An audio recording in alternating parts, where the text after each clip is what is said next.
There was some, right? Again, let's talk about the truth. And let's face the truth. Let's understand it. And whatever we understand, let's practice. And let's experience this. I want you to experience the life. You may have heard about the life. Once Jesus Christ said, the life. If you want, I can teach you how to enter or how to obtain the life, how to enter into life. I'm the way. When I say I'm the way, what did you say? What did you think? I'm the way? I'm not talking about I am, but I am the way.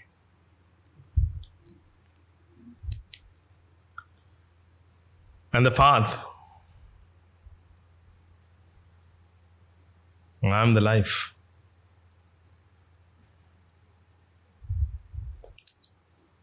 Jesus Christ said.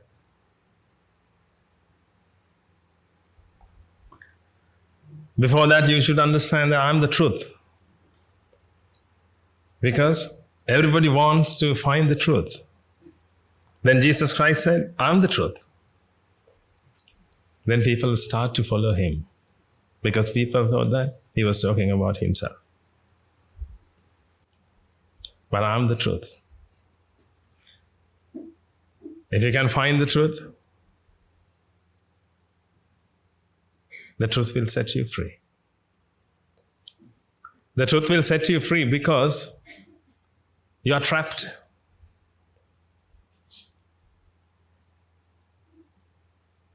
Perhaps you don't know. What you only know is you are suffering. You can feel suffering. You can feel vexation. Perhaps you don't know that you are trapped. When you understand the Dhamma, you will see the truth. And you will see that you are trapped. And you will be released. That's why the truth will set you free. I can prove you that you are trapped. And you can't come out of vexation. You can't come out of suffering. You can't come out of the snare.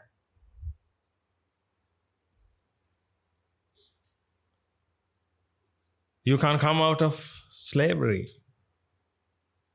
You became a slave to your own mind.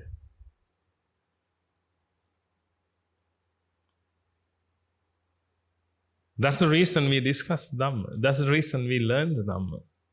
Dhamma, when I say Dhamma, actually I'm talking about the truth. I'm talking about nature.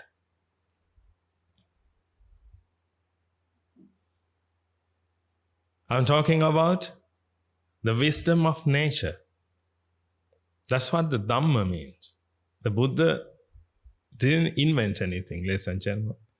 The Buddha discovers the truth of the world or of the universe, of nature. Let's learn about that. Therefore, from now, I'm going to talk about the Dhamma, the truth. But first of all, you should know the reason. The reason is, first of all, you should understand that you are trapped. Otherwise, you never try to come out of this trap. You try to stay in. You should understand that you are a prisoner. Then you will try to come out of that. Otherwise, you will stay in happily. You will stay in happily, but from time to time, not from time to time, actually all the time. You suffer. You feel vexation. You are vexed and you do something to come out of vexation. And you do that in your entire life. That's what happened to you so far. That's what happened to your grandparents. They have been suffering and they tried to come out of vexation. And they have done so many things. You can see that they have created many things. You can see that they have created you, they have created their life, they have created their business, they have built their business, they have built their houses. Now you can see that they have everything and they have built all these things. But what I can say is, they have built everything because they had to.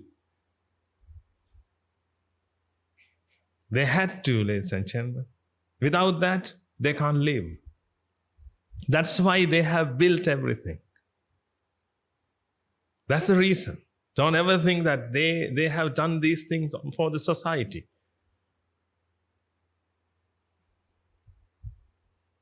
If you really want to help society, go to hospital and help them. Why do you build a business? Please don't be offended.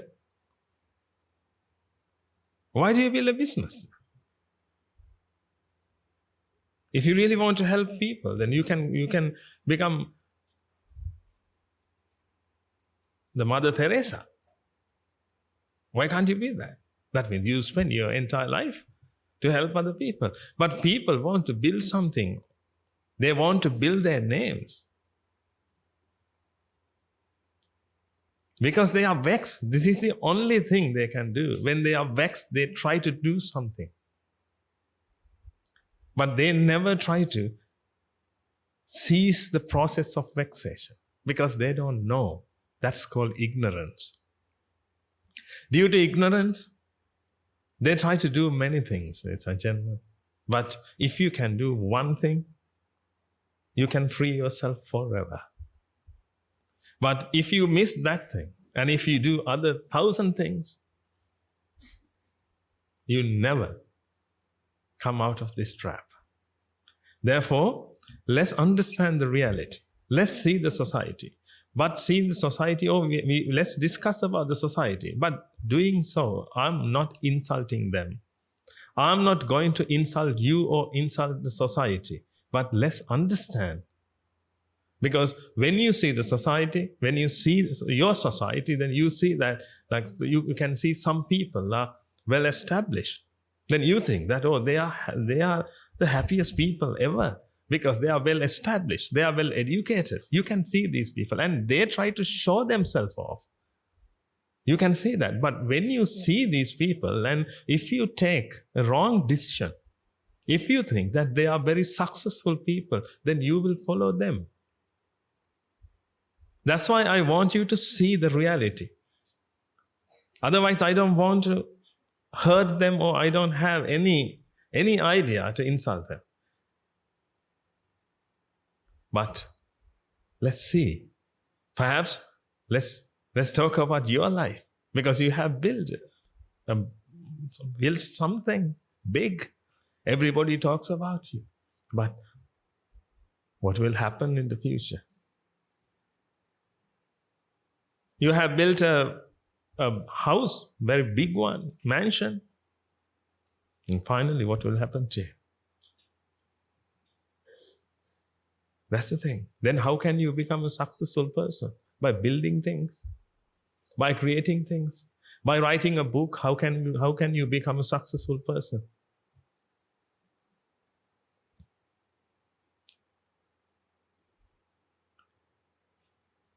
If you are still suffering, how can you become a successful person, ladies and gentlemen? If you can't bear things, if you can't tolerate things, if you are still suffering, if you are still vexed, and if you have to do something over and over again, what kind of success we are talking about? Please focus on that. What kind of success? How many times we had to do this? How many times we had to go to parties? How many times we had to sing songs? How many times? Until your death. Then after that, what will happen? Are you going to dance after your death? Are you going to sing after your death? What type of songs do you have? to say, to sing after you die? What type of songs do you have? And where will you go after that? I know that you all are well educated and you all have your own dreams and goals. But your dreams and goals and your aims, all of them have an end. That end is maybe your 80s. After your death, you don't think about that. You don't think about your life after death. You don't think about that. But because you think that I should be a very successful person in this life, that's it. But you save some money for your future. But just after death, what will happen? We don't have time to think about that because we are so busy. We are so busy to come out of vexation, ladies and gentlemen. Understand this. You can say that I'm so busy. Then my question is, for what?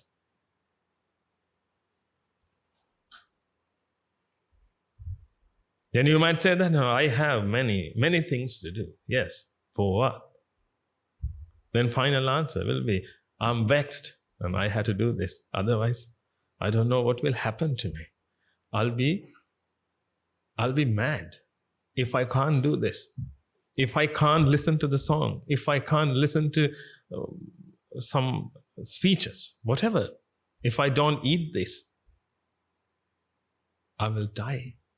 Perhaps I can't bear this, I can't tolerate this. Therefore, people do these things, ladies and gentlemen. Therefore, don't be deceived by seeing the society. Don't be deceived, especially I'm talking to young people. Don't be deceived. You can't find any successful person in this society. I'm sorry to say. Again, please don't be offended. If you can see someone who is successful, please prove it to me. I can say that if someone can win his death, if someone can stay happily forever, apart from fairy tales, I agree with you, but I haven't found anyone. I found such people in Sambuddha Sasana. People who have associated the Dhamma. People who have seen the truth. That's why I want you to understand the truth. But this truth is a little bit deep. Little bit deep because you haven't had a chance to come across.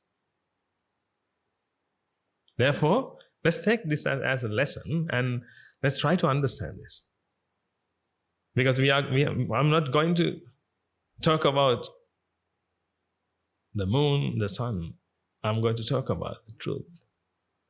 The truth which is very rare. Therefore, you didn't have a chance to hear.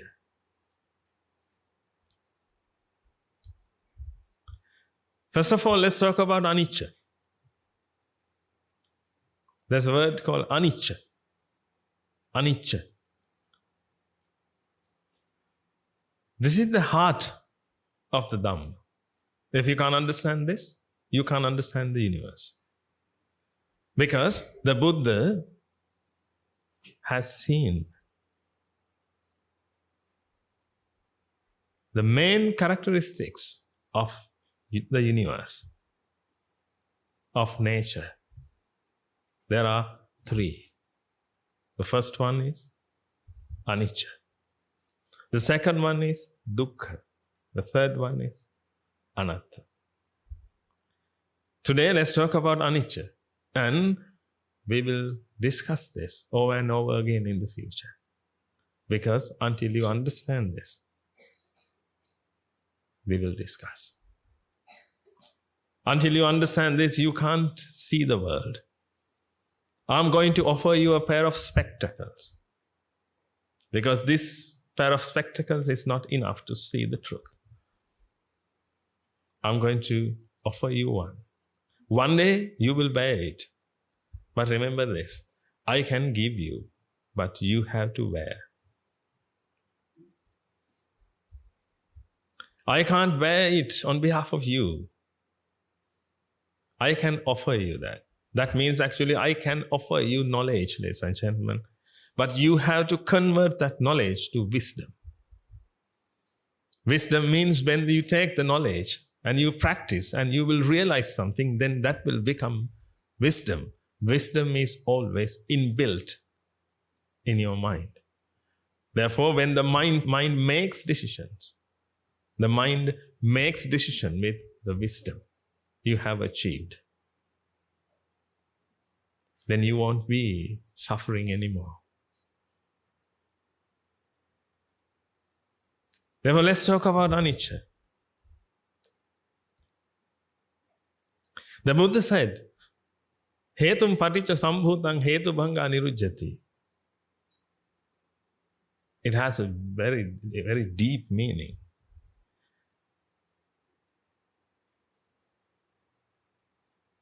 Hetum paticca sambhutang is a Pali term.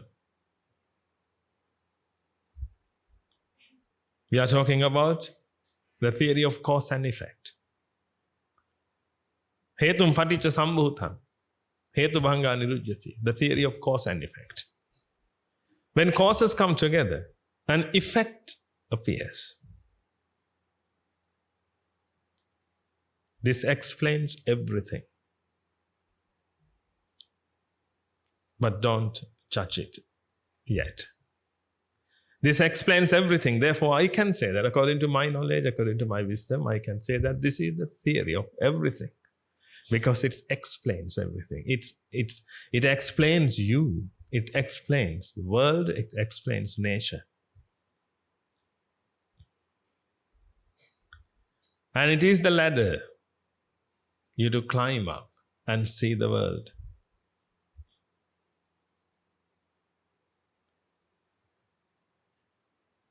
When causes come together, an effect appears. This is how you can see everything.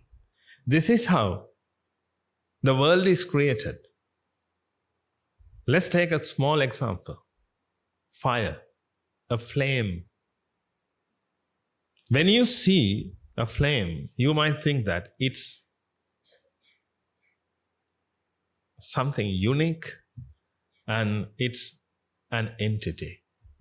But I'm telling you, ladies and gentlemen, what you see is not in a flame. You can see a color when you see a flame. When you see that color, you think that, oh, this is flame. But colors are created in your mind.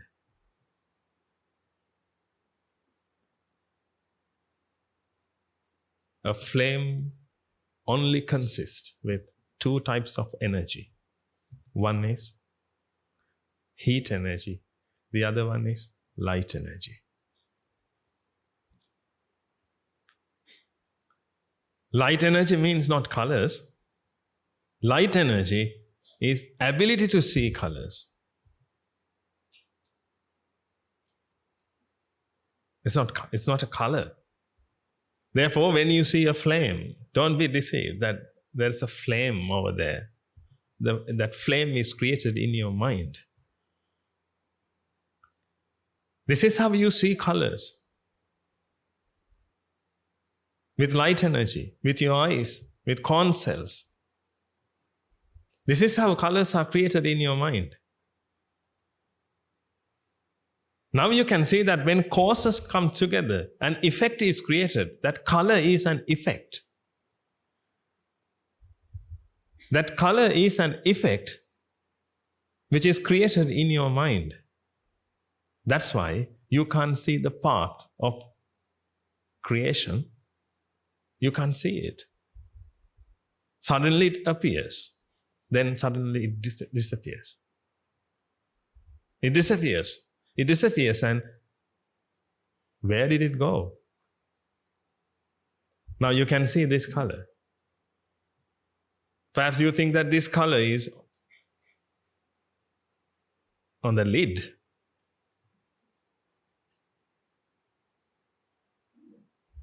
But this color is not here. This is a pigment, you know that. This is a pigment, this is a dye. Red color is created in your mind. But now what happened to the red color? You have seen. It disappears. But now it appears. Then it disappears. Where did it go? Check your pockets. Do you have them in your pocket? Red color? No. Now you can see, when causes come together, an effect is created. You can't destroy that effect, because that effect is not a separate one. The effect is just causes. When causes come together, an effect appears. That effect is not a fixed thing. Therefore, you can't touch it, you can't destroy it, you can't create it. It is created. It is created when causes come together. If I take an example, if I want to write 12, I will write only 1 and 2. When I write 1 and 2, 12 appears.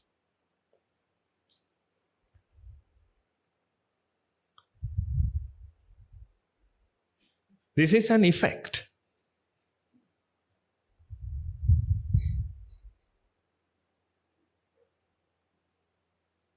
Twelve is an effect.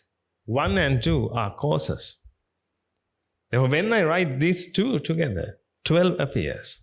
If I want to erase 12, can I erase 12? No. What I can erase is something. 1 or 2. When I erase 2, 12 disappears.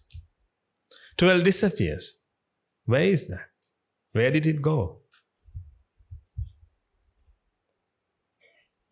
And check, where did it come from?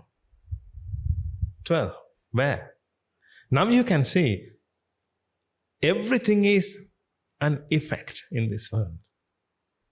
Everything is an effect. All the colors, all the sounds, everything is an effect. That's why you don't have a past. Where's your past? All the colors you have seen. That's why you don't have a future. I'm not talking about you don't have a future. I'm talking about you don't have a future. Perhaps you think that if I listen to you, I will know I won't have a future. But that's why you don't have a future. That's why you don't have a past. Because it's an effect.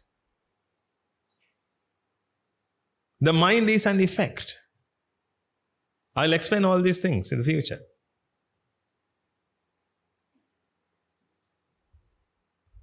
The mind is an effect. All the defilements are effects. If you talk about all the defilements you feel, jealousy is an effect. Vexation, an effect. Suffering is an effect. Anger is an effect. Ego is an effect. It's an effect.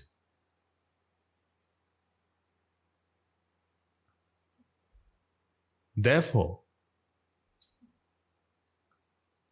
we can seize them. If something is an effect, we can destroy it. Destroy means actually we can't destroy, because if we want to destroy something, there should be something to be destroyed. But we can seize the process. That's the second word I want to discuss with you. If everything is an effect, it's not an entity, it's a process. If something is an effect, it's a process. Therefore, we can cease the process if we don't want the effect. But if something is fixed, you can't do anything, you have to bear. You have to tolerate it. But the Buddha didn't ask us to tolerate, ladies and gentlemen. The Buddha asks us to cease the process of suffering. Cease the process of all the defilements. But first of all, you should understand that everything is a process. Otherwise, you never try. Why should we try if something is fixed? If you strongly believe that the suffering is inbuilt and you have to suffer, vexation is inbuilt, you have to be vexed, then you don't try. But if you can see that everything is an effect and everything is a process, then you will find a method to cease the process. Therefore, first of all, let's understand that suffering is anicca. Anicca means it happens according to the theory of cause and effect. There are many causes. When causes come together, an effect appears. There is a process, there is a path. All the defilements you are talking about. Perhaps you talk about love. You talk about anger, whatever. Hatred. It's a process. If you don't want, let me know. I'll show you the path to cease it. But you have to take that decision. Before you take that decision, you should know that it's a process. But when I say that your body is a process, do you believe it? If I say that your face is a process, if I say that all the cells in your body is a process, it's a process. Everything, every energy, each and every energy, everything is a process. Because everything is anicca in this world. Everything is an effect. Talk about anything. Everything is an effect. You know that if I talk about this, if I talk about plastic, this is plastic. It's an effect. If I take all the energy from this, you know that this is made of atoms. Atoms are made of subatomic particles. They have their attraction forces in between them. If we take all the attraction forces from this, what will happen? And perhaps you will see it's melting, and after that, it disappears. It disappears because you took all the forces. You took all the causes, finally. When you take all the causes, you can't see an effect because it's an effect. If you talk about this house, if you take all the blocks we used to build this house, what will remain? Nothing. That means this house is an effect. If I take all the cells from your body, what will remain? Nothing.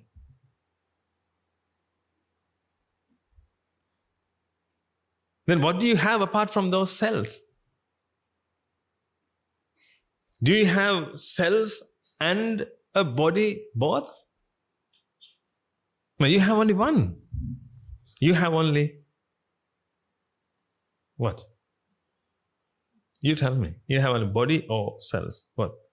You can choose either. But you can't take both. Because cells exist, but body appears. Because body is an effect. Therefore, if I don't want this body, I'm going to take all the cells out of this body. When I take all the cells out of this body, it disappears. Now you can see that if I don't want 12, then I'm going to erase 1 or 2, whatever it is. There are 2 causes. If I erase this, this appears. This appears.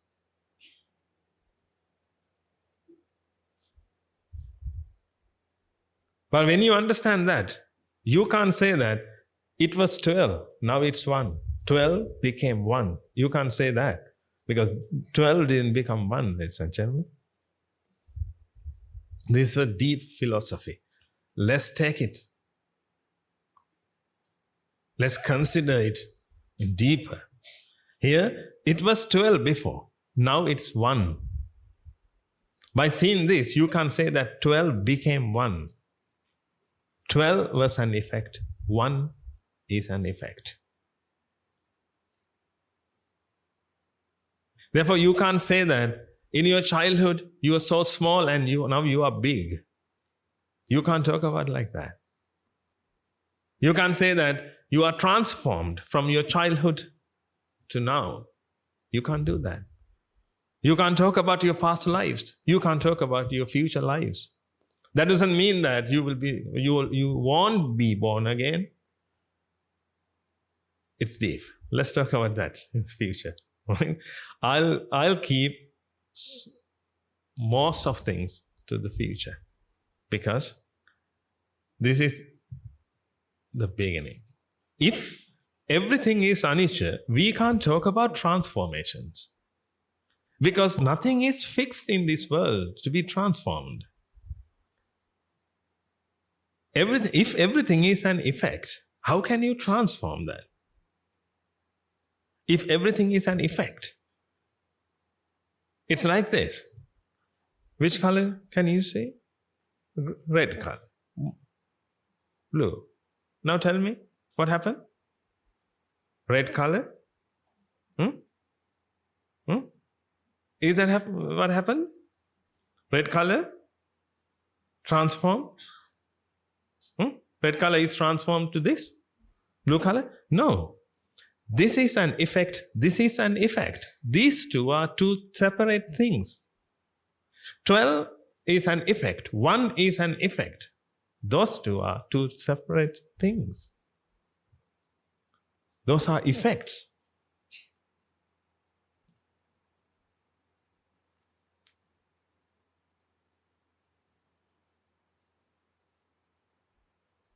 When you eat,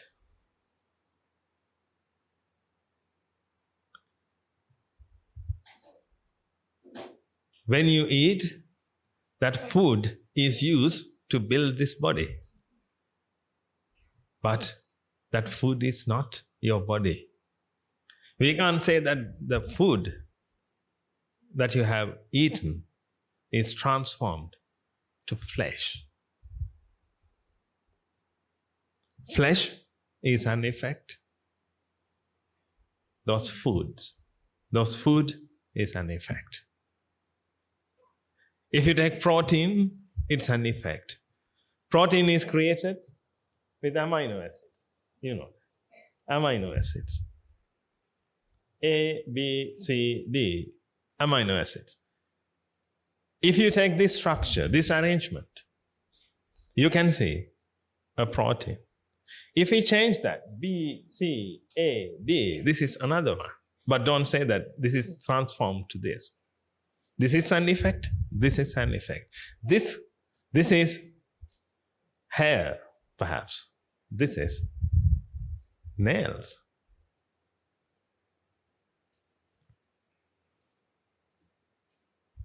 This is an effect. If you take one strand of your hair and start to separate these amino acids, what will remain?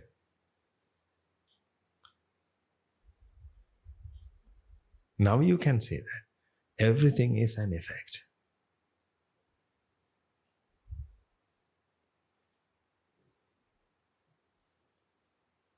Not only this,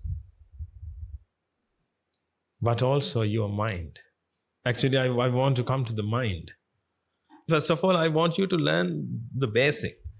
When we learn the basic, after that, we can talk about these things deeply.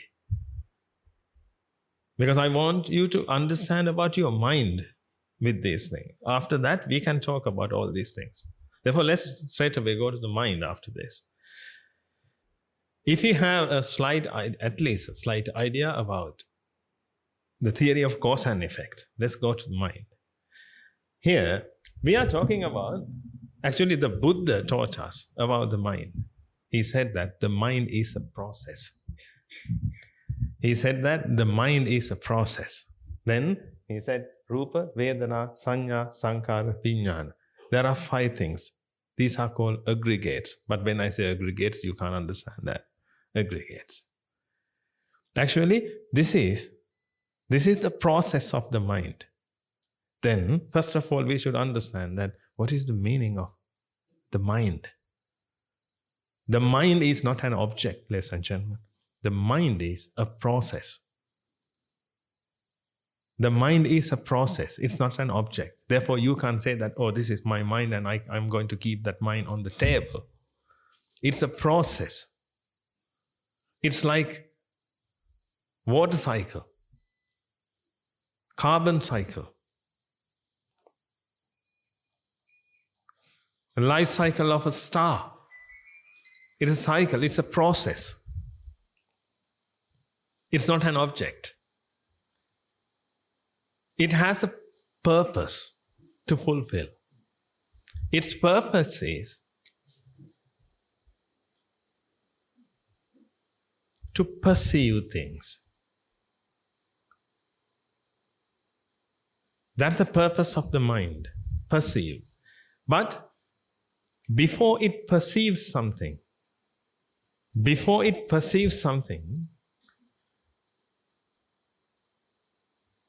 I'm going to use a word, again, it's Pali. Arammana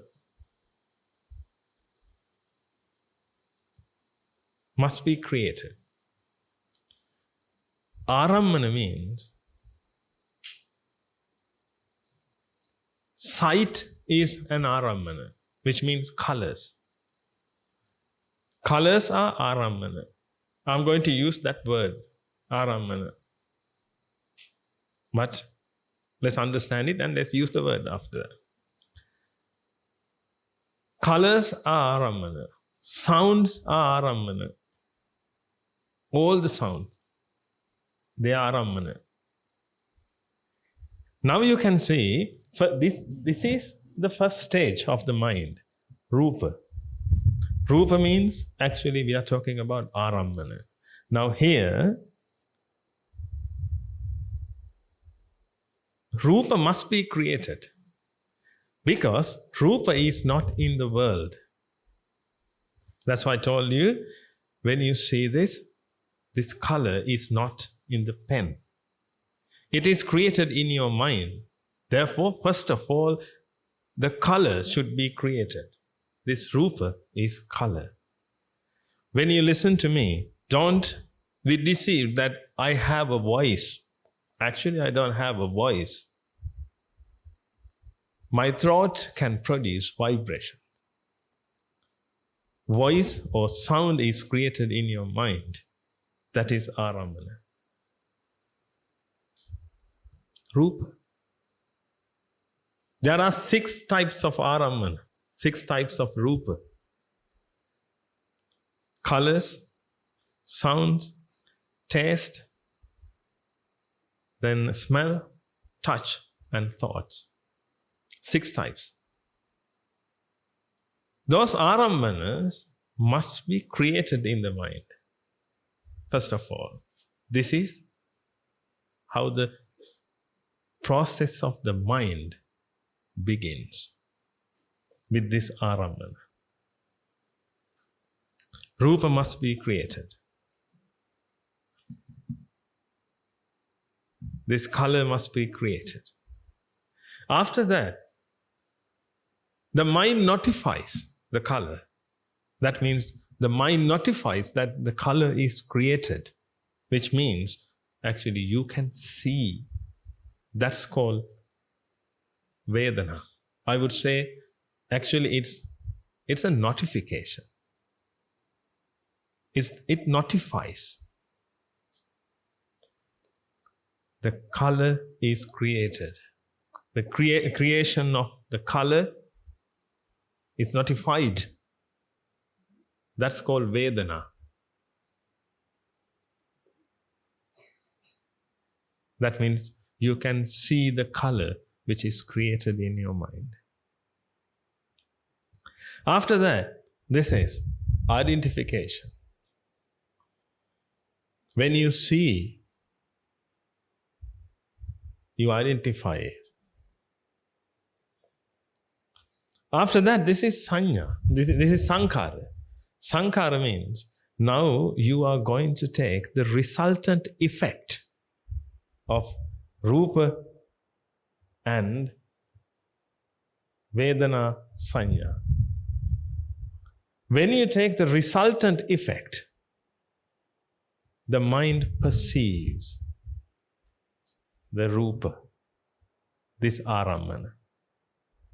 This process is called chitta. Arammana vijanana lakkanam chitta. This is how the Buddha taught us. Arammana vijanana lakkanam chitta. That means you start from here and the process comes from here to here. Then when you come to this point, the mind perceives.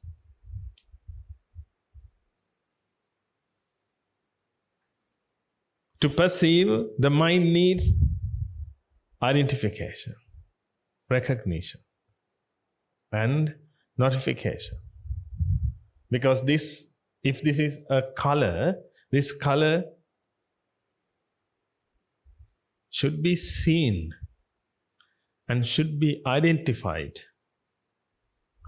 Color is created, notification is created, and recognition is created. Now, when you take all these three and take the resultant of these three, perception is created. Now, the process of the mind is done. This is how you can see. This is how you can hear things. I can vibrate my thought. And air particles are vibrated. Your eardrum is vibrated. And finally, a sound is created. Sound is created. This is the first part. This should be done first. This is the first part. After that, the process starts and come to this, and the mind can perceive the sound. When you take smell, smell is created in your mind. You can't find smell in your perfume bottle. You can't find smell in the world, ladies and gentlemen. It is created in your mind.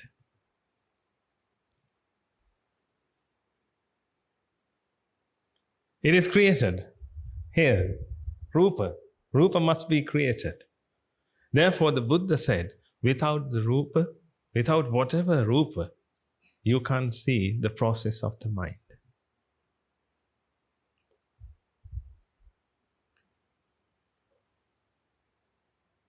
Without rupa, you can't have the mind. Because this is a process, and this process to be, or this process to occur, rupa must be created. Therefore, now I can let you have a mind. How? By showing this. When I show this, then blue color is created in your mind first of all. After that, it notifies, that's why you can see. Then at the same time, you can recognize this, and at the same time, you can perceive this. Then the job of the mind is done. After that, the mind has to proceed, which means another mind is created. When I say another mind, actually, I'm talking about a quantity, which means we have to quantify this. This is not continuous, ladies and gentlemen. The mind is not continuous. But perhaps you think that mind is continuous because you can feel your mind from your childhood. Perhaps you think that I have my mind from my childhood, from my last life. But the mind is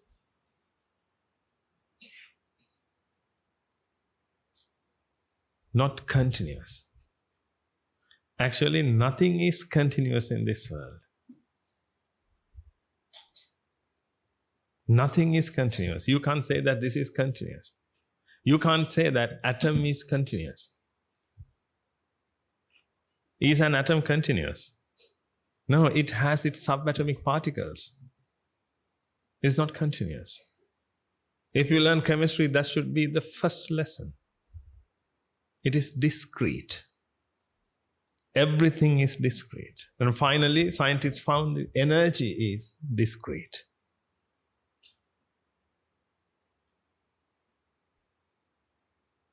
In Newtonian physics, we learned that energy is continuous. But modern science is developed, and when we come to quantum physics, then now we are talking about packets of energy. We quantify energy because everything is discrete. If everything is discrete, what about the mind? The mind is discrete. Not only that, this is discrete. This is discrete. These things are separate things. This is an effect. This is an effect. This is an effect. That's why you can't see them after that. When the process is over, what happens? It disappears. It disappears means when causes come together, Rupa appears. When causes come together, Rupa appears. Now it disappears. Tell me this, please. Can you see this Rupa again then?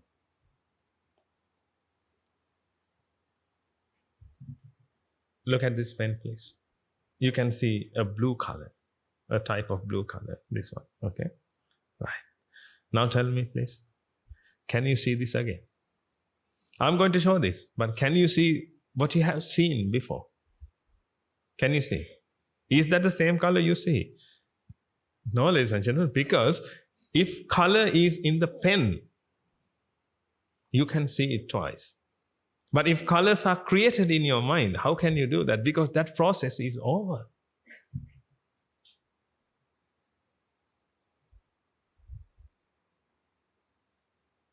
But now you can see a color, but this color is different to what you have seen before, because this is a different process. Therefore, you can't see one object twice. You can't see your wife twice. You can't see your husband twice.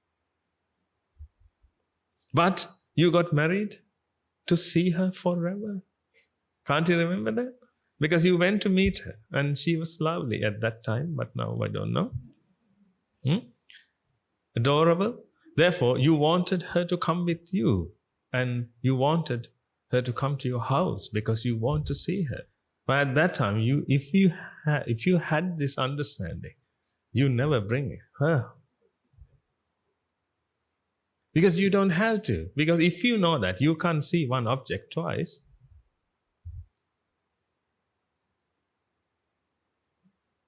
that's why I told you, ladies and gentlemen, but the problem is at that time, if you can remember, you couldn't stop yourself.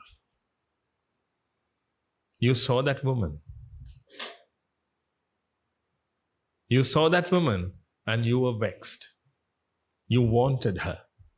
When you wanted her, you couldn't stop yourself. Therefore, you got married. But now you say that, oh, I'm married happily. No, ladies and gentlemen, you got married because of your vexation. That's the only path you saw. That's the only possible path. Or that's the only path you had. Because perhaps at that time, you didn't have the Dhamma. If I don't have the Dhamma, this is the only path I have to follow. Just think about that. If I don't have the Dhamma, then if my mind is vexed, then advise me, please. When I see a girl, my mind is vexed. Okay, advise me, please. You don't have the Dhamma, I don't have the Dhamma. Then what did you say? Oh, this is normal. This is normal. It happened to us. Look what happened to us after that. You show your family. Then there's only one path. Just follow the path. Just follow the blind. Then I also had to do the same. But if I know the Dhamma, I know that, why should I vex if I can't see this again? If this color is an effect, if colors are not on the object. Then how can I say that you are so fair and white, black, brown? Why people are talking about these things? Because they don't know the truth, ladies and gentlemen. They strongly believe that colors are on the object.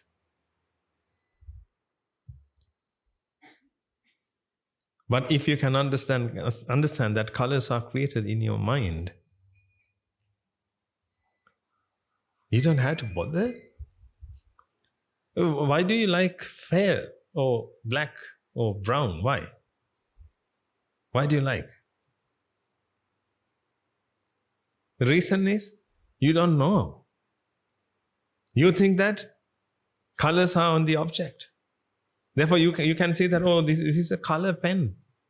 This pen is colorful. This world is colorful. Therefore, you go to gardens. You visit gardens and you see flowers. You see butterflies. And you say, oh, they are very beautiful. But all the colors are created in your mind. And you can't see the same butterfly over and over again, at least twice. Because it's an effect. When the process of the mind is over, another process starts. Then you will perceive a color. This is how it works, ladies and gentlemen. But remember this place. Now you have knowledge. Now you need to put into practice. When you put this into practice, you will have wisdom. If you can think with wisdom, you will be free. This is the only way you to be freed. This is the only way.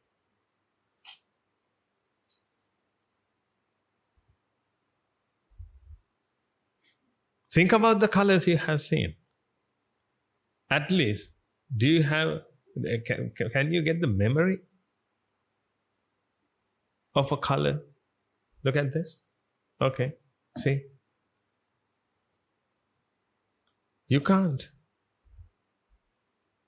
It disappears.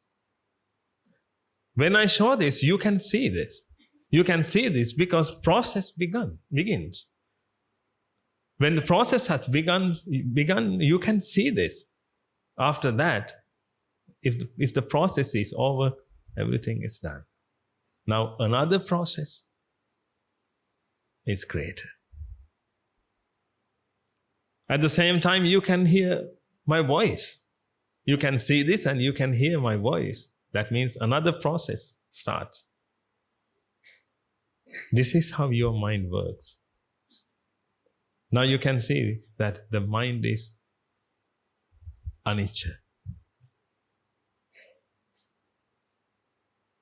It is a process.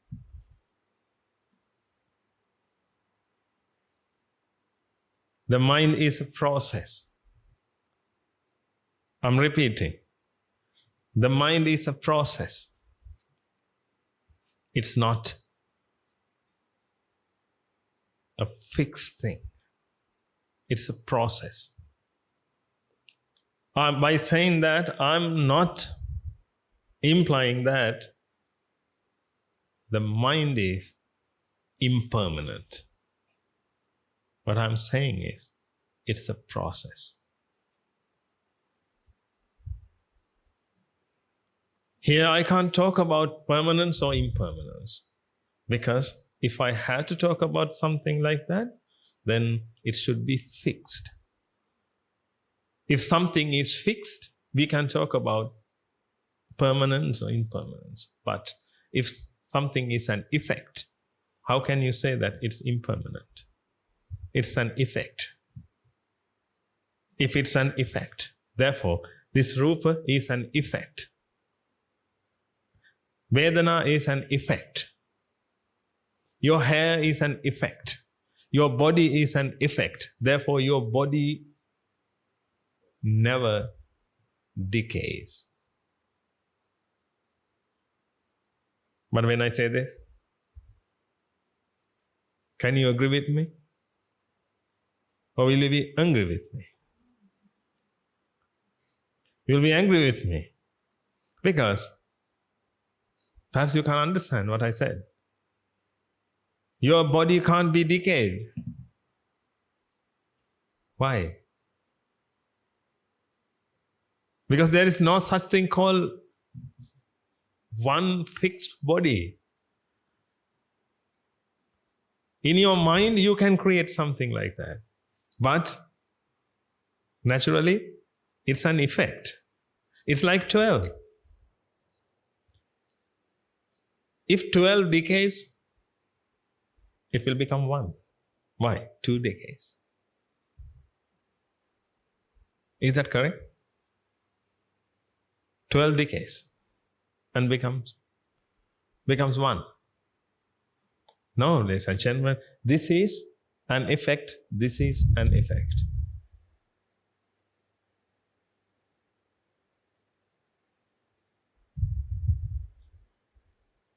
We can't say that this decays and disappears. This has its own causes. This has its own causes. Your body is an effect. Therefore, we can't say that it's impermanent, it's effect. It's an effect.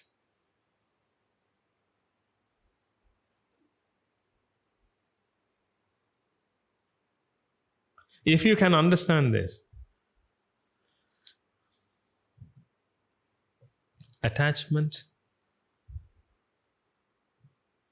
won't be created.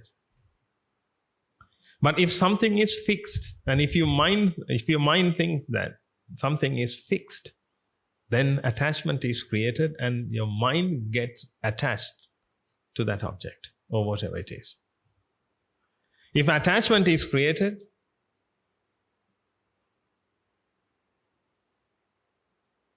something dangerous will happen. I'll show you that. Here, I wrote the process of the mind. Now I'm going to write the process of defilement. There are 2 processes. You may have heard that you have to purify your mind. Actually, you don't have to purify your mind because your mind is pure. What you have to do is, you have to cease the process of defilements. Before I told you that there are 2 processes. One is the process of the mind. Even an arahant has this. The process of the mind. If you are still alive, this process occurs. And the other process is the process of defilements. That is the problem. If you feel suffering, or if you feel vexation, that's the problem. The reason is the process of defilements, not process of the mind. Therefore, we don't have to do anything to this process. Let it be. Let's talk about the process of defilement. It starts with ignorance. Ignorance.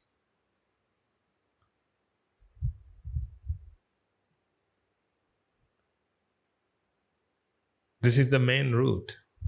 If you can eradicate that, this process will be eradicated. This process will be ceased. You start with ignorance, then I will write simply, attachment. When attachment is created, due to ignorance, attachment is created. When attachment is created, vexation is created. The mind is vexed. Vexation is created. When the mind is vexed, the mind has to do something to come out of vexation. Actually, it happens automatically. When the mind is vexed, and if the mind can't do anything to come out of vexation, there's a safety mechanism in the mind. That safety mechanism is called abhisankar. That safety mechanism is activated at that time. That is called abhisankar. I will write Pali term, abhisankar.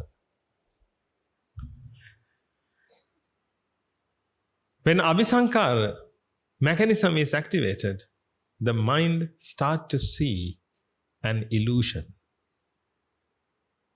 That illusion is called jati.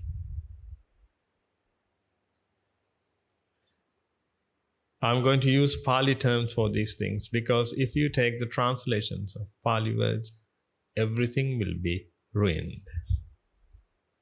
Here the Buddha said jati, or the Buddha said dukkha here. Jati or dukkha. But when we take the translation of dukkha into English or Sinhalese, whatever language it is, then we are talking about suffering. Then if someone asks, what is the first noble truth of the Buddha? What's the first noble truth? Then you would say suffering. But the Buddha didn't say anything about suffering, ladies and gentlemen. The Buddha taught us about jati. Jati means the false sense of entity or false sense of existence. Nothing is entity in this world. This is not an entity. We talked about this. This is not an entity. This is not an entity. Everything is an effect. If you can understand that, now you will realize jati. Otherwise, you will think that this is an entity. Like you feel about yourself. You feel about yourself, you think that you can feel your existence. You think that this is me. I do these things. I can hear. I can see. I do these things. Therefore, you have regret. Because you think that, oh, I have done that. I was so bad before. I have committed sins. You are suffering because you feel your existence. But this existence is false, ladies and gentlemen. This happens due to the process of vexation, the process of defilement. This is the process of defilements. Due to ignorance, attachment is created. Due to attachment, vexation is created. When the mind is vexed, safety mechanism, which is abhisankara, is created. When abhisankara is created, an illusion is created in the mind. Because the mind was vexed, because mind wanted to see an entity. Because the mind strongly believes that everything is an entity. That's why I started with anicca. Because when you can understand anicca, you will see the dukkha. Why did I say the dukkha? Otherwise, you will take it in a wrong way. The dukkha. This dukkha is not suffering. This dukkha is for jati. Jati or dukkha means the mind perceives itself as an entity. But the mind is not an entity. You can say, show me an entity here. If rupa is an effect, if vedana is an effect, if the entire mind is an effect, where can you find an entity here?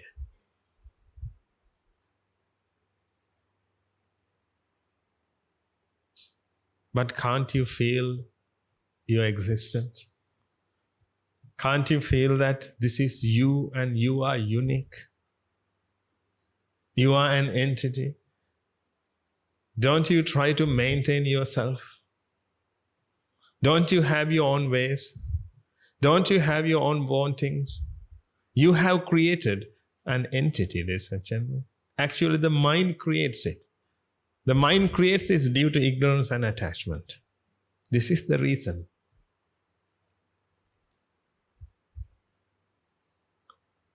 The mind creates it. Therefore, now the mind believes that it's an entity. Actually, the mind believes that. Your mind, if you talk about your mind believes that you are a human being. Actually, the mind believes that the mind is a human being. But we know that the mind is a process. If the mind is a process, how can it believe that it's a human being? But it believes. Believes means it perceives. It perceives because it happens due to wrong perception. It happens due to ignorance. If you talk about ignorance means the mind believes that everything is an entity. That's how you perceive. If I show this, what do you see? An effect or an entity? What do you perceive in your mind normally? An entity. If I show you this, it's an entity. This, an entity. Can't you see Guru Hamdru preaching to you?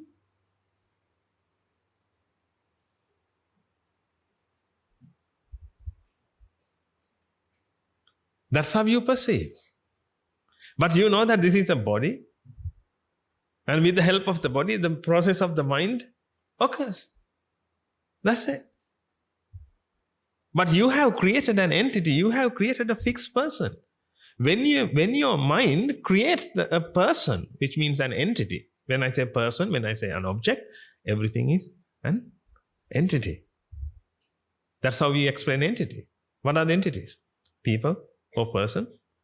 Then objects. Things. All these things are entities.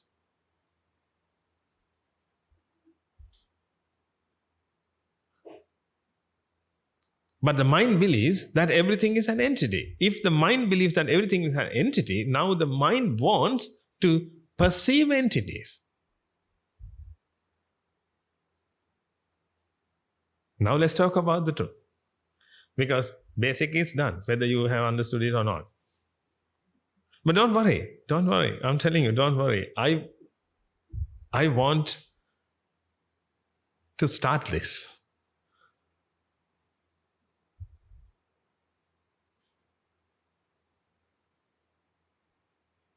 That's it. Because I want to discuss with you a little bit deep Dhamma with you, because most of you have listened to Sinhalese sermons. Then if you sit in front of me, I can't just say that, oh, you need to do this and you need to do that. Don't do this and don't do that. You shall not murder. You shall not steal. I can't talk about these things right now because you have learned the Dhamma and you have studied and you have practiced. Therefore, then now I have an environment to preach the deep Dhamma. Perhaps you won't understand that, but please be patient. Gradually you will realize all these things. Now, let's come to the point. If the mind believes that everything is an entity in this world, now the mind wants to perceive these things. That's why the mind is vexed. Ignorance means the mind believes that everything is an effect, everything is an entity. But you know now, everything is an effect, everything is a process, but the mind believes that everything is an entity. That's why when you see me, when you see this body, you have created a person. But here you can't see a person. If doctors are in the audience, you know that you have cut this body. Did you find anyone jump out of this body and ask you don't cut? No. Nobody in this body. Nobody is in this body, there's a gentleman. Only a process of the mind. It's an energy. Can you find the energy in this fan? You can see the effect. But you can't find energy because energy can't be seen. If energy can't be seen, how can you see a person? But the problem is, your mind wants to see an entity. That's the illusion. That's called dukkha. That's why I told you, Lord Buddha didn't talk about suffering, ladies and gentlemen. Of course, everybody is suffering. Why the Buddha graced this world by his presence to say this? When Buddha came to this world, this is the rarest. The Buddha is the rarest one. Not only the perfect one, not only the exalted one, he is the rarest one. And he came to this world and said that, oh, everybody is suffering. And he passed into Parinibbana. Do you really believe that? No. He came to this world to show this, jati. But if you take this in the wrong way, then you never achieve your Nibbana. That's what happened. That's what happened to people. Because they are deceived. And this word is distorted itself. Therefore, now people think that Lord Buddha talk about suffering, everything is suffering, or Buddhism is so negative religion because Buddhism teaches about suffering. I can say that everything is dukkha. This is dukkha. If you can remember yesterday's sermon, I think you all agree with me. This is dukkha. This is dukkha. This is dukkha. This is dukkha. This is dukkha. You all are dukkha. Everything is dukkha. That's what Buddha said. Everything is dukkha. But when you say everything is suffering,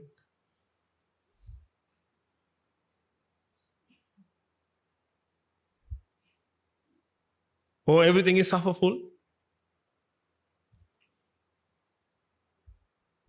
But this is dukkha because it has a different meaning.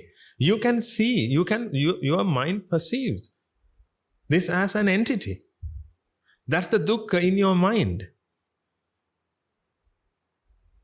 Your mind perceives this body and this mind, all the causes here. Your mind perceives an entity. After that, you feel that entity, then you want a face. When you see me, your mind believes that, or your mind sees the illusion. When it perceives the illusion, now it believes that it's an entity. Now it wants a face. Therefore, you took this.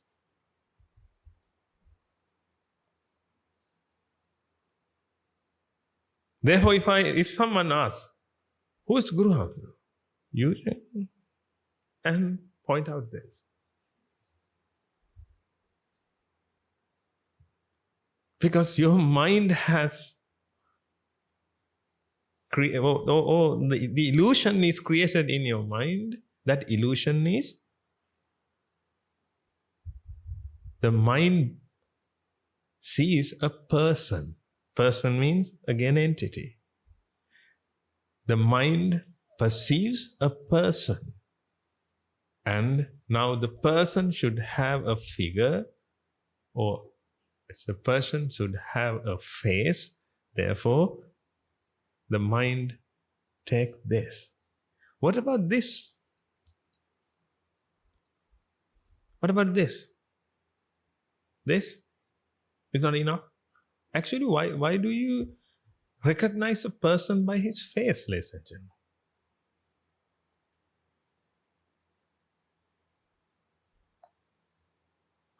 What about your fingerprint? Why do we use fingerprint? Because we want to separate. Because we strongly believe that this is an entity. If it is an entity, it should have its own recognition, own identification. Therefore, now this is an entity and its identification is this. But for a machine, identification is this. Maybe this. However, the mind wants to believe that this is an entity. Because the mind perceives it due to ignorance and attachment.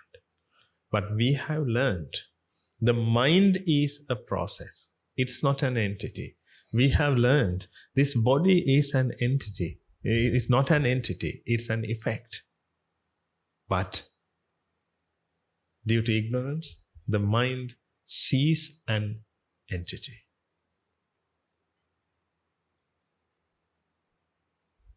Therefore, you strongly believe that this is an entity. But this is not.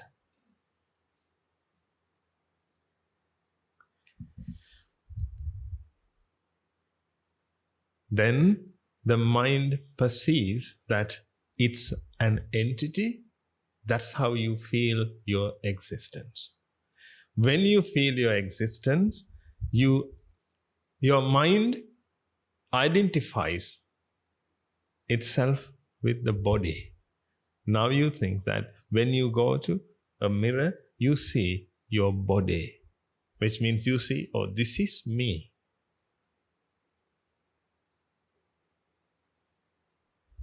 This is me. Because first of all, that feeling of entity is created. It's a false sense, ladies and gentlemen. It happens due to ignorance and attachment. You will realize this later. It happens due to ignorance and attachment. But however, it is created. That illusion is created.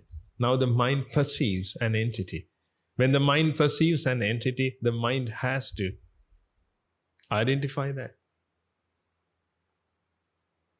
Now the mind believes that it's an entity. With that, the mind believes that this face is its face. This body is its body. The mind's. That house is its house. Whose house? The mind's house. That wife is mind's wife. Just think about that. If the mind has a wife, it should be the lady mind.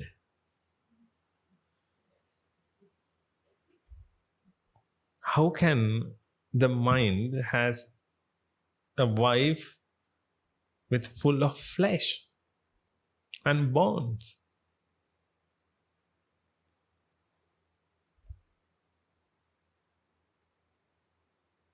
But the problem is the mind feels its existence now. Therefore, now you have your life. You strongly believe that this is you. Whatever happened to this, whatever experience, whatever the mind experiences, you think that I experienced these things.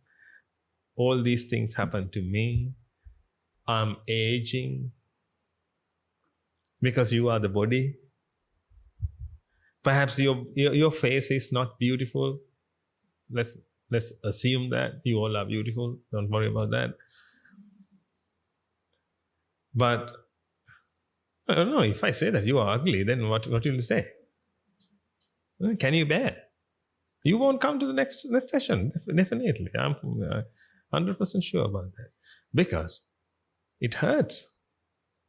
I'm talking about this flesh. I'm not talking about you. I'm talking about flesh and bone. Can I say that your flesh and bone are so ugly?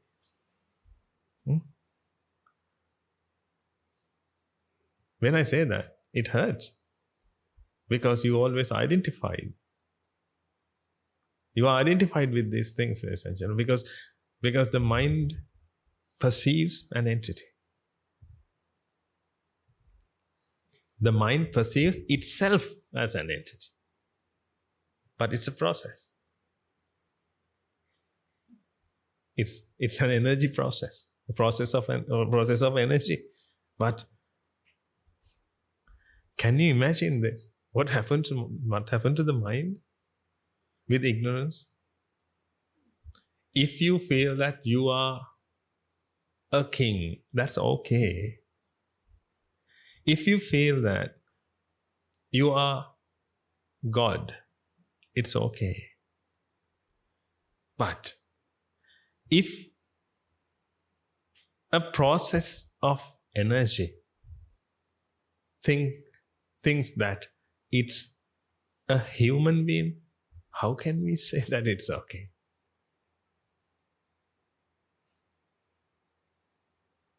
But it happens. It happens due to ignorance.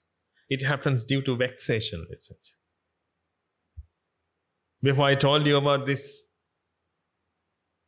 safety mechanism, abhisankar. This safety mechanism is activated just to protect the mind, because the mind is so vexed. Because the mind wants to perceive an entity.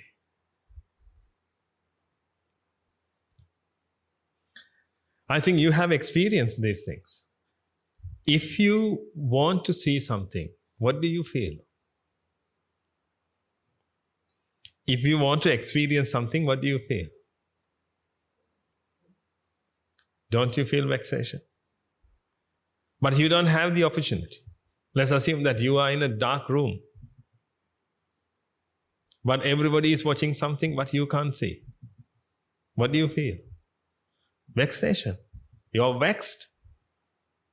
And you can't tolerate it anymore. After that, you will be mad. That's what happens to the mind. That's why the mind starts to see illusions. If you really want something and if you can't achieve that, you will see illusions, essentially.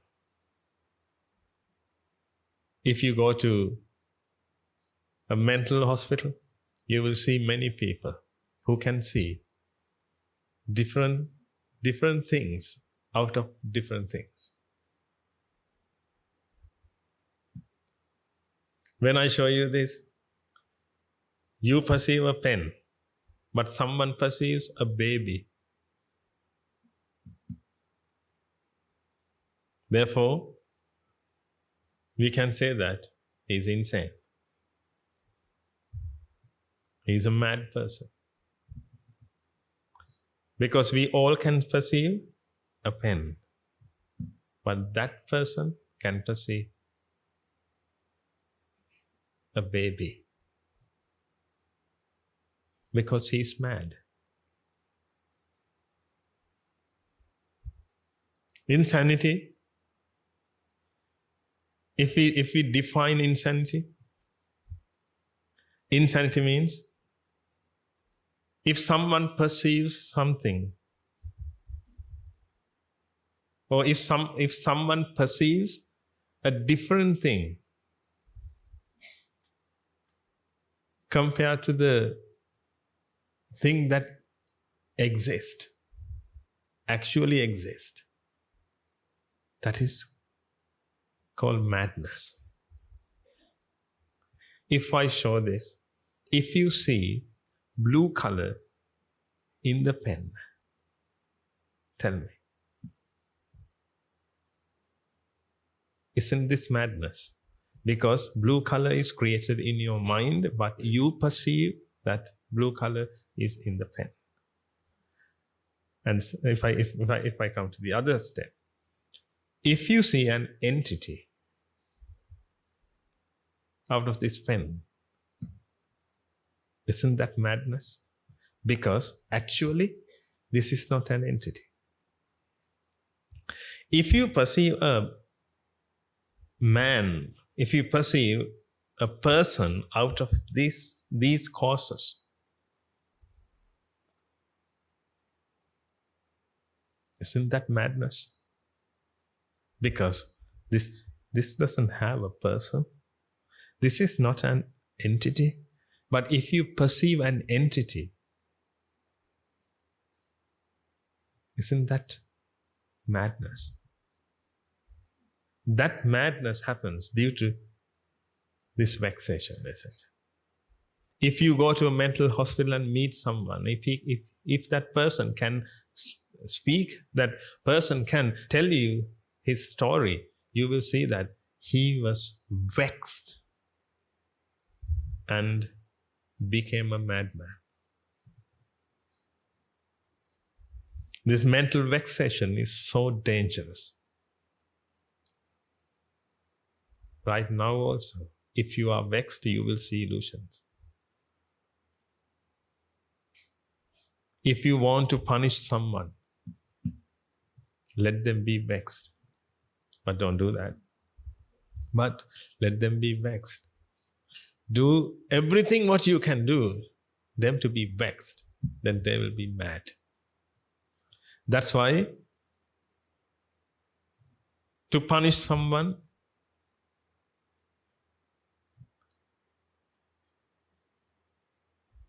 the government put them into jail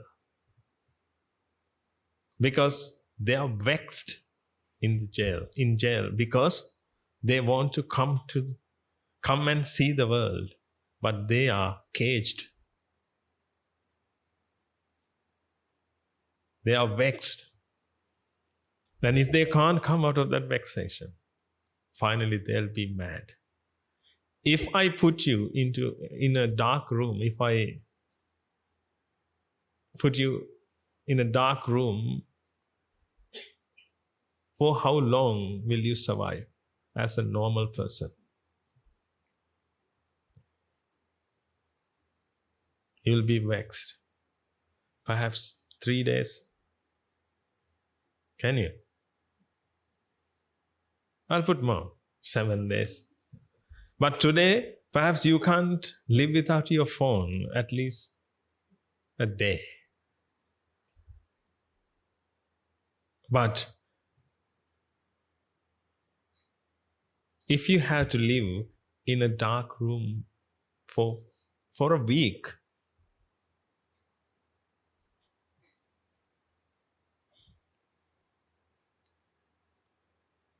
you will mentally collapse and you will be mad. Because of the vexation. Because of vexation, ladies and gentlemen, vexation is so dangerous. Therefore, don't be vexed. Oh, that's a great advice.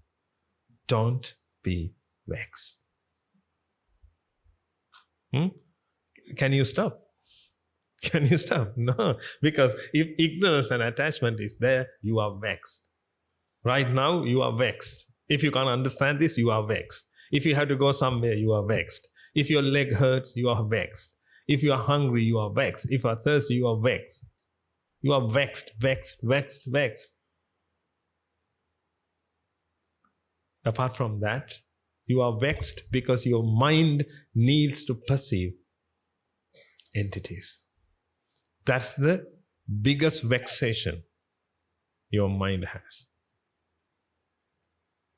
That's why it always sees illusions. Then I show you this. You will see an entity out of this. You will see an entity out of this effect. We all know that this is effect because this is a metal. This is iron. It is made of atoms. Atoms are made of subatomic particles. Subatomic particles are made of 4 basic elements. 4 basic elements are made of the mind, energy of the mind. It goes over and over again. Therefore, this is an effect. What can you see? What can you perceive?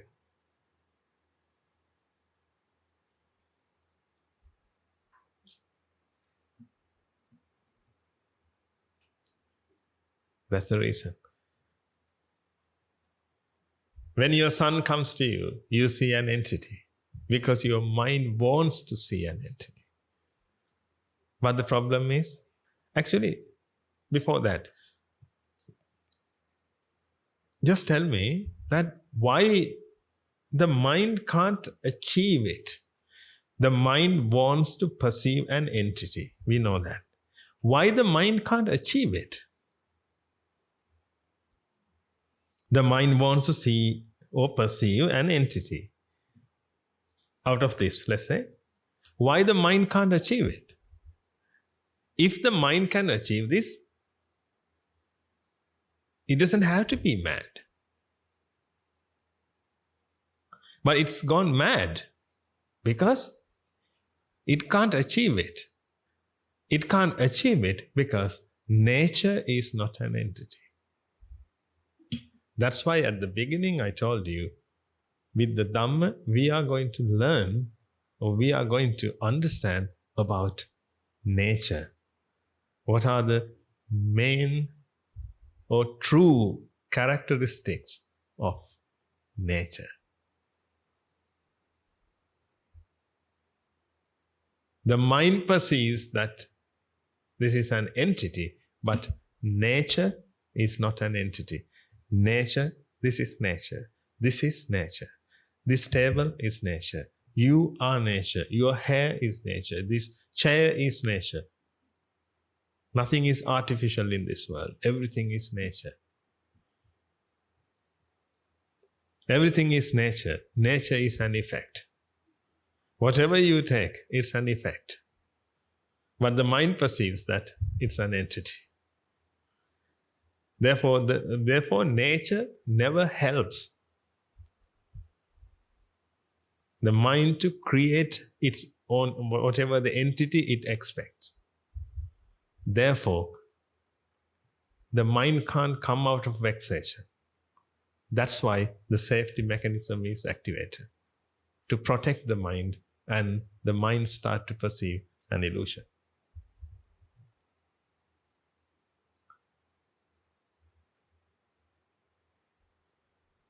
If you hurt someone's feeling over and over again, if that person can't come out of that vexation, maybe by crying, maybe by being angry, by hitting someone, if the person can't come out of that vexation, that person will be mad. The mind can't come out of vexation. Now, if your leg hurts, you can stretch it. If it hurts, you can bend it. You can do that. But if I punish you by letting you stay still, you'll be mad. I'm telling you, don't ever think that your mind is so strong. If your mind feels that its wanting or achieving its wanting is impossible,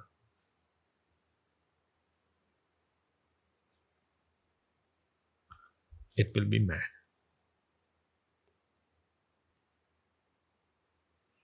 That's why people have created God. Oh, did I make a mistake by saying that? People have created God. Is that correct? Or God has created people?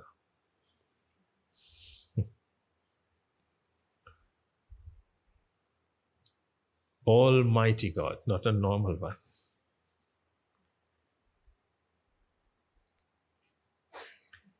If you talk about all the religions, they have their own deities, God. But every God is almighty. Why? Then we have a hope. Otherwise, we'll be mad. If we feel that our achieving our wantings is impossible, we'll be mad.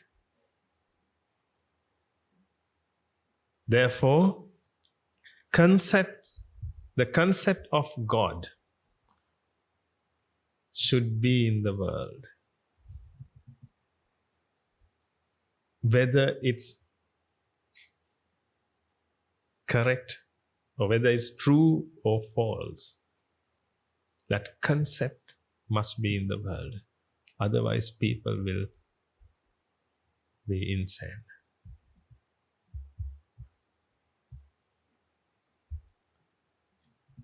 Just understand this. Your son or your daughter, which is you love so much, is ill. And doctors say that there isn't a cure for this illness. Your son, your daughter, your mother will die within a year. Now doctors can't help you. You can't achieve your wanting. You are vexed, but still you have a hope. Why? Almighty God is there.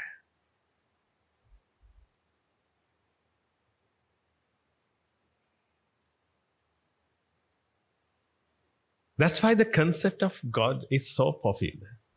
Everybody likes it. Everybody has their own gods and deities. They all are almighty. They all the gods. If you talk about Hinduism, there are million gods. All are almighty. Every god can help you and cure your problems, solve your problems. Therefore, it's not impossible now.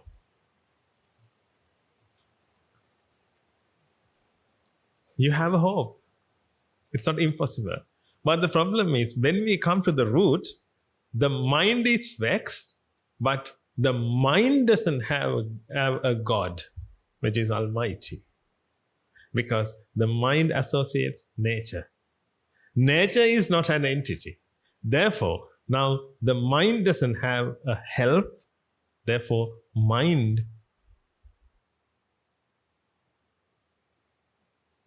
is helpless, and this safety mechanism is activated to see an illusion.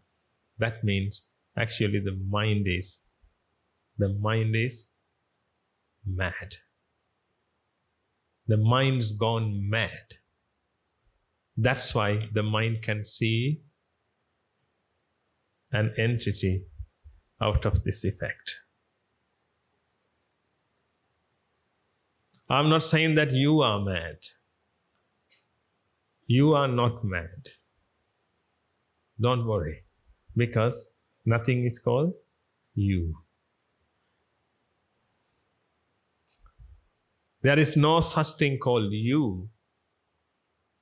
If we talk about something, we have to talk about, actually, if we have to talk about yourself, we have to talk about the mind and the body. We can't talk about yourself, which means the false sense of existence. It's a false sense of existence. If it is a false sense of existence, how can we talk about that? The mind and the body. Therefore, you are not mad. The mind is mad. But remember this, the mind is so intelligent. Therefore, we can teach it. Especially your mind is intelligent because your mind is well trained. You are not an intellectually disabled person. Therefore, you can think. You can understand. When you listen to the Dhamma, you can reflect. This is what we need. But the problem is, the mind is mad. You are going to cure the mind. Don't ever think that you are going to cure yourself. You are going to cure the mind. That means the mind is going to cure the mind. The mind is going to cure the mind. That means a mad person is, the mad mind is going to cure the mad mind. It's quite impossible. That's why you need a teacher. Luckily, the mind is not an entity. It's a process. This is mad. But if you can take the Dhamma, and if you can start thinking with the Dhamma, now the mind can see the solution. If the mind is an entity, if the mind is a fixed object, you can't cure it. But now you can take these views. We were talking about this. This is not an entity. This is an effect. We were talking about this. If you can realize this, if you can apply this into your life, if you can see every moment in your life, every moment, every movement, every step, if you can be vigilant, then you will see the truth. That's what I want you to do, because this is only a piece of information, piece of knowledge. You take this knowledge and apply into your life. Try to see these things as it is. Even though the mind believes that this is an entity, I want you to see the effect out of this, because this is only an effect. See the world as it is. That's what we do, ladies and gentlemen. We don't have to create anything. We don't have to create something and looking at it and start meditating, start thinking about that. We don't have to do all these things. I want you to live. I want you to live. If you can live with your teacher, that's the best. Because you can get good views all the time, noble views all the time. You need those views, because when the mind is created, a view is involved. Without a view, the mind is not created. If you can associate a good view, which means noble view means the truth. That's it. Noble view is not look after your mother, look after your parents, help everyone. These things are good views. But I'm not talking about good views right now. I'm talking about noble views. Noble views means the truth of nature. Let's find out the truth of nature. One is anicca. Second one is dukkha. In the future, we will talk about these things. Anatta, asubha, all these things. We will talk about that.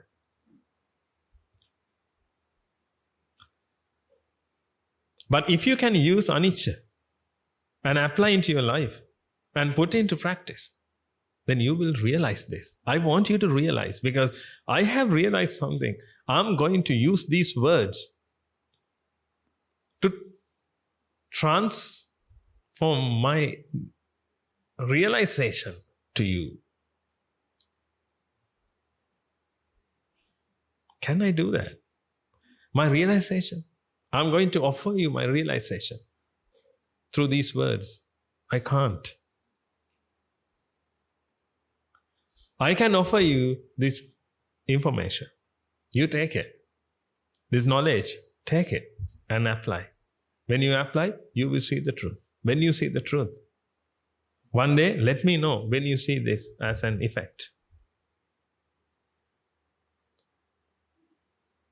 What is the easiest way to see this one as an effect? Easiest way is keep thinking about this. Keep saying, oh, this is an effect, this is an effect, this is an effect, this is an effect, this is an effect, this is an effect, this is an effect. What do you think? Is that the way? No? I keep saying this? This is an effect, this is an effect, this is an effect. No, this is not the meditation. But unfortunately, people think that meditation is keep saying something, keep thinking about something, or one-pointedness.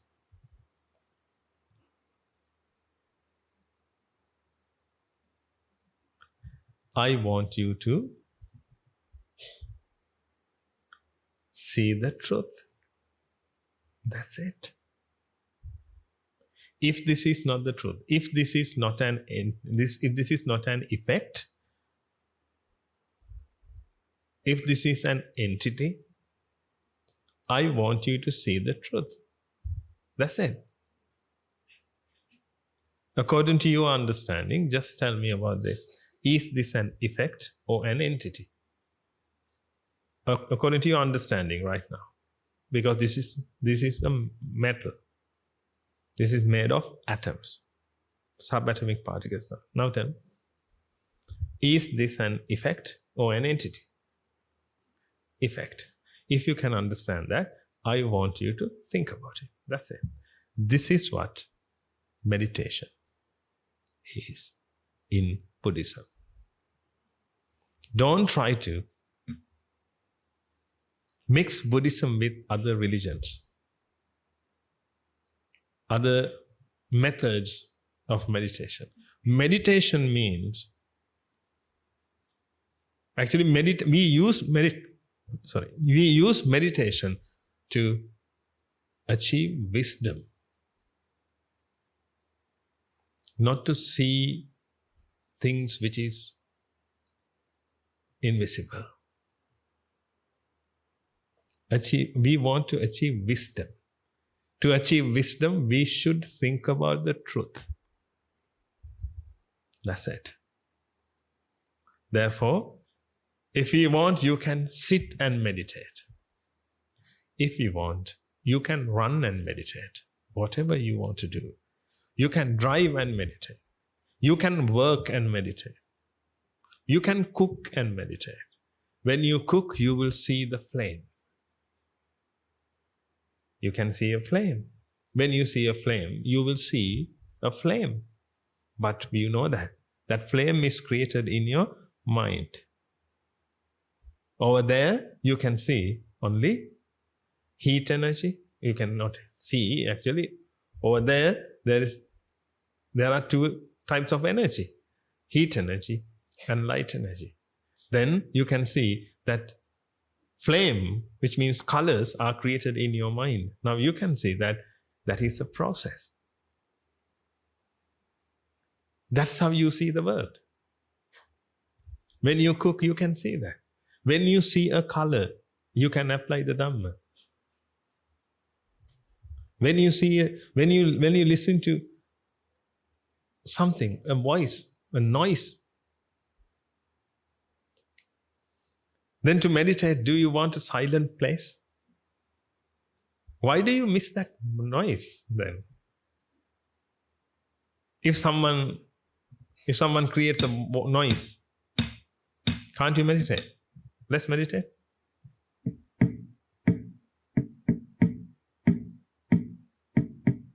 Can't you? Do you need a silent place?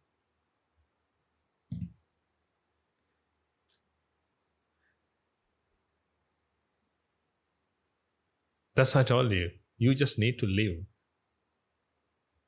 and realize the truth. Next week we will meet and we will discuss more, but I want you to practice this. Otherwise, no point in doing this.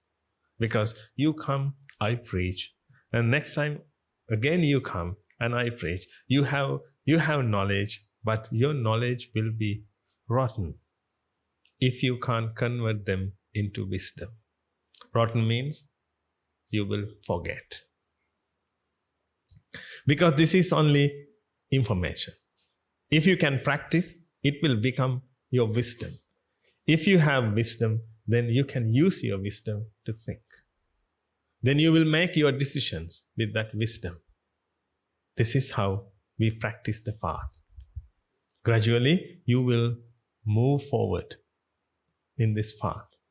Therefore, this week, if you can, you have learned modern science, therefore you know that all these things are made of atoms and subatomic particles, therefore you can't say that this is an entity. You know that your body is made of cells and cells are made of, again, atoms and subatomic particles, therefore you can't say that this is an entity. Therefore, That's the meditation. That's called anicca. If you can take that as anicca sanya. Anicca sanya means you see these things as it is. Because these things are anicca. But the problem is your mind perceives these things as entities. Therefore, you have to take your wisdom and start thinking about these things. Let's practice. Then you will realize. If you can realize the basic, it's really easy for me to explain these things. I have a billion things to say. There are two things. One is worldly things. I can explain all these things in worldly manner. Otherwise, I can explain these things with supramundane manner. That means it's not belongs to world. It not belongs to the world. That's the reality. The other thing is, we can talk about good and bad. We can have men and women, and we can create a society. In that society, we can be good. Or some people are bad. Let's help them to be good. There we are talking about entities. The mind likes to. This is how the mind is. Because the mind believes that everything is an entity. Therefore, if we talk about the world, you like it. If I preach you to be good, you like it. You never be offended. If I say that I'm going to preach to all the prisoners in Sri Lanka and I'm going to make them good and they won't do any bad thing anymore, then you will like it. Because you want to see a better place to live. Because you feel your existence and you want a happy life. But remember this, ladies and gentlemen, if you can't see the truth, you can't achieve happiness. If you can't see the truth, you can't come out of this trap. You are trapped. And let me help you to come out of it. Let the Buddha, let the Dhamma, let the Sangha helps you to come out of that. Therefore, my request is, before we meet again, please practice. Please start thinking about these things.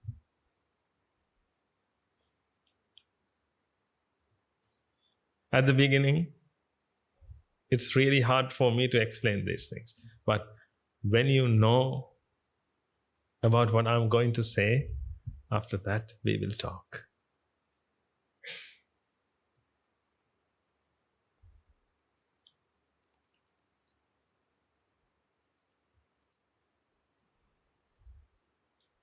Does it make sense to you?